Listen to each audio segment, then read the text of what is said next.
I was standing there, barefoot in my slippers, robe flapping in the wind, coffee still steaming in my hand when a goddamn cement mixer backed into my backyard like it owned the place. At first I thought I was seeing things, maybe still half asleep, but nope, right there in front of me. A stream of thick gray sludge came gushing down the chute straight into my old stone well. And not just any well, this was a 140-year-old historic hand-dug beauty that I'd spent the last year restoring with my own hands, stone by stone. And standing beside the truck, holding a clipboard like it was Excalibur, was Sharon Winslow, our HOA president, self-declared guardian of neighborhood aesthetics, waving and shouting like this was some kind of gift to the community. Leopard print yoga pants, sun hat 3 sizes too wide, sunglasses that looked like they belonged on a Bond villain. She had the gall to yell out, "You're welcome." Neighborhood uniformity starts with action. My wife, Lily, had only stepped outside to water her basil plants. She dropped the can right there on the spot.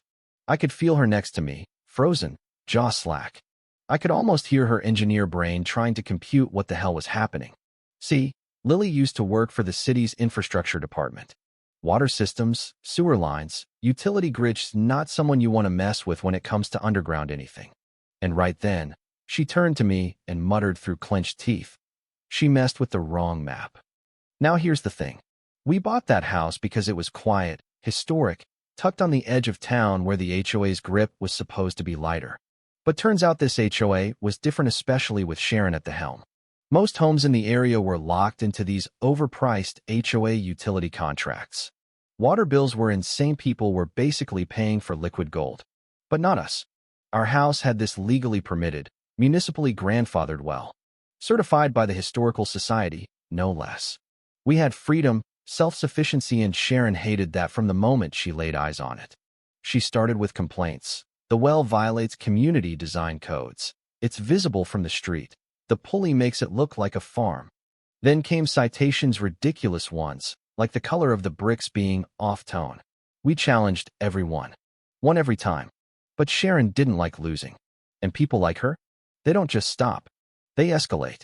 Last email I got from her before this madness said, and I quote, "Consider this your final notice before community action is taken." We laughed at the time. Action?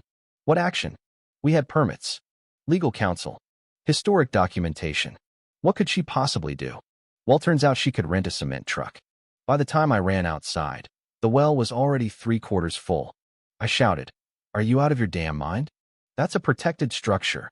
She didn't even look back, just said, "Now maybe your eyesore won't lower our property values," and walked off like she'd just done a public service. We called the police vandalism, environmental violation, trespassing, but the city shrugged it off. Civil matter, they said. Sharon claimed it was community-led beautification, backed by 3 HOA board members who signed off during what I later found out was a mimosa brunch. That's how they justified it. But see, what Sharon didn't know and what Lily found within the hour was that our property sat on a land easement agreement drawn up back when the neighborhood was first developed. That agreement gave the city permission to run water lines through our land in one condition. The landowner could revoke access if their rights were violated, forcing the city to cut off water supply to the entire neighborhood until resolved in court. And I was that landowner. So while Sharon sipped champagne over crushed granite, we pulled up the documents, contacted a friend of Lily's at the Water Authority, and drafted a letter. Due to unauthorized damage to historic infrastructure, we hereby revoke easement access effective in 48 hours. That's all it took. A clause on page 17 of a forgotten contract. We held the valve. Literally. And we weren't bluffing. The next day, while Sharon strutted down the street like she'd won HOA of the year, I just nodded and said, "Funny how fast things change." She smirked and walked off, clueless. But the countdown had begun. 48 hours before every faucet on that street ran dry. At exactly 8 p.m. The following night, we hit send on the revocation. CC'd everyone, HOA board, city, Sharon's personal email. Then we waited. Morning came. The first signs were small sprinklers didn't start on time. Someone posted in the neighborhood chat, "Is water pressure low for anyone else?" An hour later, full-blown panic. Showers turned to dribbles. Toilets stopped flushing. Sharon tried to calm folks down, blaming municipal maintenance. But people weren't buying it. That afternoon, Lily set up a folding table by our driveway. On it, a water cooler, paper cups, and a handwritten sign. Fresh well water. Free for non-HOA members. We didn't say much. We didn't need to. People came. Old folks with empty jugs. Kids with water bottles. One guy brought his dog. Word spread fast. Not about us, but about Sharon. Why'd she cement the well? What did she gain? Is the HOA even legal anymore? Then came the cherry on top. A teenager down the street caught Sharon on video muttering, "I don't care if they dehydrate. They brought this on themselves." Posted it on TikTok. 500,000 views in a day. People were calling her Cement Queen and Hydra Sharon. Memes flooded in. The HOA scrambled. An emergency meeting was held in the clubhouse parking lot. I flew our drone over to record. Sharon stood on a folding chair yelling about rules. But no one was listening anymore. One board member, Thomas, slammed a binder and shouted, "You lied. You never told us there was a contract." Residents booed. Some waved a petition. Over half had signed to remove Sharon immediately. And just like that, she was gone. Next morning, Thomas showed up at our gate, humble, exhausted, and asking to talk.